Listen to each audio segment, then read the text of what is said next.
ఆసియాలోనే రెండో అతిపెద్ద ఆటో నగర్గా గుర్తింపు తెచ్చుకున్న ఆటోమొబైల్ పరిశ్రమలతో కళకళలాడిన విజయవాడ జవహర్ ఆటో నగర్ ఇప్పుడు వెలవెలబోతోంది.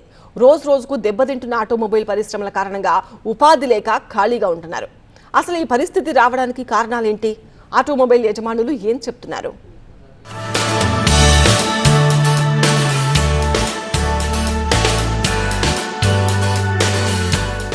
దేశంలోని అనేక రాష్ట్రాలకు సేవలు అందించిన విజయవాడ జవహర్ ఆటో నగర్ భవిష్యత్తులో కనుమరుగయ్యే పరిస్థితులు వచ్చేశాయి.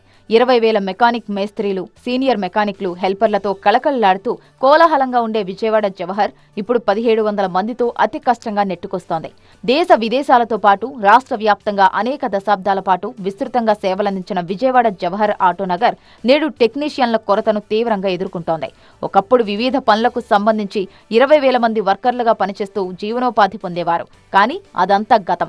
ఇప్పుడు కేవలం అంతా కలిపిన 2,000 మంది లోపే ఉన్నారని తాజా గణాంకాలు చెబుతున్నాయి. ఆటోనగర్ టెక్నీషియన్స్ అసోసియేషన్ ఈ విషయంలో చేపట్టిన చర్యలు ఏమాత్రం ఫలితాన్ని ఇవ్వడం లేదని అంటున్నారు పరిశ్రమల నిర్వాహకులు. ట్రాన్స్పోర్ట్ బాగోలేదండి.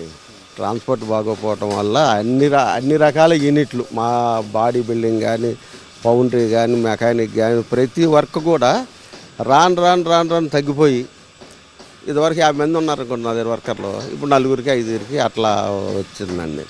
సరే ఏదో అట్లా మా ఉండి ఏదైనా చేద్దాం కదా, ఇంకా చూద్దాం అని చేసిన ఈ వర్క్ మనం ఒప్పుకునేటప్పటికి ఆ బండి పని పూర్తి చేసేటప్పటికి రాను మెటీరియల్ కాస్ట్ పెరిగిపోతుందండి.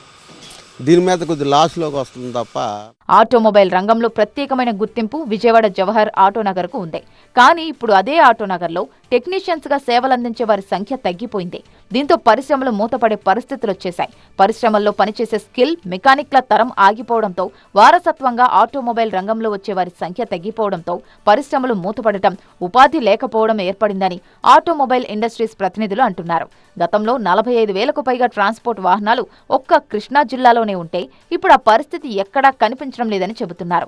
ఇప్పటికే నెల్లూరు, కడప, అనంతపురం లాంటి ప్రాంతాల్లో పారిశ్రామిక వాడలు అభివృద్ధి చెందడం వల్ల కూడా విజయవాడ జవహర్ పూర్తిగా దెబ్బతిందని, ఇలాగే ఉంటే రాబోయే రోజుల్లో ఆటోనగర్ పూర్తిగా కనుమరుగవుతుందని ఆవేదన వ్యక్తం చేస్తున్నారు.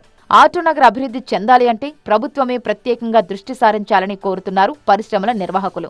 Out of area, Gunadala area, అటు నుంచి ఇటు జంక్షను, హనుమాన్ జంక్షను, ఏలూరు అటు సైడ్ రిపేర్లు చేసుకుంటారు ఆటోనగర్ రాకోకుండా.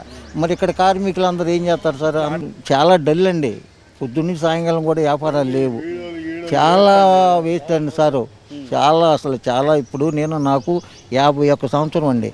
నేను అది ఆ ఫ్లాట్లోకి వచ్చి 50 సంవత్సరాలు ఫీల్డ్లో షెడ్ అద్దె కట్టుకోలేక, ఇంటి అద్దె కట్టుకోలేక, ఫీల్డ్ మెయింటైన్ చేయలేక చాలా దివాళెత్తి నేను ఖాళీ చేసేసి ఇది ఇక్కడ కూర్చొని ఏదైనా చిన్న పనులు చేసుకున్నాను సార్. ఇప్పటికే స్కిల్డ్ వర్కర్ల కొరత కారణంగా పరిశ్రమలు మూతపడుతున్నాయని, వాటిని అధిగమించేందుకు రాష్ట్ర ప్రభుత్వం నేరుగా జోక్యం చేసుకోవాలని విజ్ఞప్తి చేస్తున్నారు. జవహర్ ఆటో నగర్లో ప్రస్తుతం నెలకొన్న పరిస్థితులు, భవిష్యత్తు పరిణామాలపైన ప్రభుత్వం జోక్యం చేసుకోవాలంటూ కూడా ఇప్పటికే ఆటో నగర్లో ఉపాధి పొందుతున్న కార్మికులు కోరుతున్నారు. గతంలో లక్షలాది మందితో నిత్యం కలకల్లాడినటువంటి ఆటో నగర్ భవిష్యత్తులో కనుమరుగు కాకముందే పూర్తి స్థాయిలో చర్యలు చేపట్టాలని కూడా వారంతా కూడా కోరుతూ ఉన్నారు. ఇప్పటికే షెడ్లు మూసివేస్తూ, కార్ఖానాలు క్లోజ్ చేస్తూ, గోడౌన్ల మొత్తాన్ని కూడా బయట వ్యక్తులకు అద్దెలకు ఇచ్చే పరిస్థితులు వచ్చాయని, తక్షణమే ప్రభుత్వం జోక్యం చేసుకుంటే తప్ప భవిష్యత్తులో ఆటో నగర్ పునర్వైభవం వచ్చే అవకాశం లేదని కూడా వారంతా కూడా కోరుతూ ఉన్నారు. కెమెరా పర్సన్ సత్యనారాయణతో వసంత్, TV9, విజయవాడ జవహర్ ఆటో నగర్ నుంచి.